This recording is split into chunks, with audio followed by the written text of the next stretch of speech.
ഇന്നലെ വൈകിട്ടാണ് സംസ്ഥാനത്തെ സിതാപൂർ ജില്ലയിൽ 15-കാരിയെ മരത്തിൽ കെട്ടിത്തൂക്കിയ നിലയിൽ കണ്ടെത്തിയത്. മകളെ ക്രൂരമായ ബലാത്സംഗത്തിനിരയാക്കിയ ശേഷം കൊന്നു കെട്ടിത്തൂക്കിയായിരുന്നുവെന്ന് പിതാവ് നൽകിയ പരാതിയിൽ പറയുന്നു. നാട്ടുകാരനായ രമേശ് എന്ന വ്യക്തിയുടെ പേരിൽ പിതാവ് പോലീസിൽ പരാതി നൽകിയിട്ടുണ്ട്. കുടുംബാംഗങ്ങളുടെ മുന്നിൽ വെച്ച് 3 പേർ ചേർന്ന് യുവതിയെ ബലാത്സംഗം ചെയ്ത വാർത്ത വന്നിരിക്കുന്നത് ഉത്തർപ്രദേശിലെ ഗ്രേറ്റർ നോയിഡയിൽ നിന്നാണ്. 7 അംഗ സംഘം വീട് ആക്രമിക്കുകയും യുവതിയുടെ ഭർത്താവിനെയും ഭർത്തൃപിതാവിനെയും ഒരു മുറിയിൽ മർദ്ദിച്ച് അവശരാക്കിയ ശേഷം 3 പേർ യുവതിയെ ബലാത്സംഗം ചെയ്തുവെന്നാണ് പരാതി. അലിഗഡിൽ വനിതാ ജഡ്ജി ബലാത്സംഗത്തിനിരയായതായി വാർത്ത വന്നത് 2 ദിവസം മുമ്പാണ്. ഔദ്യോഗിക വസതിയിൽ ജഡ്ജിയെ അവശനിലയിൽ കണ്ടെത്തുകയായിരുന്നു.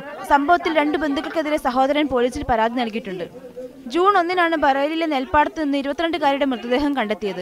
ക്രൂരമായ ബലാത്സംഗത്തിനു ശേഷം യുവതിയുടെ മുഖം തിരിച്ചറിയാതിരിക്കാനായി പെട്രോൾ ഒഴിച്ച് കത്തിച്ചിരുന്നു. മഹോളിയിൽ മാങ്ങ പറിക്കാൻ പോയ 5 വയസ്സുള്ള ബാലികയാണ് പീഡനത്തിനിരയായത്. മെയ് 27-ന് 2 പ്രായപൂർത്തിയാവാത്ത ദളിത് പെൺകുട്ടികളെ ബലാത്സംഗം ചെയ്ത് കെട്ടിത്തൂക്കിയതിനെ തുടർന്ന് പ്രതിഷേധം ശക്തമാവുന്നതിനിടെയാണ് സംസ്ഥാനത്ത് പീഡന വാർത്തകൾ തുടരുന്നത്.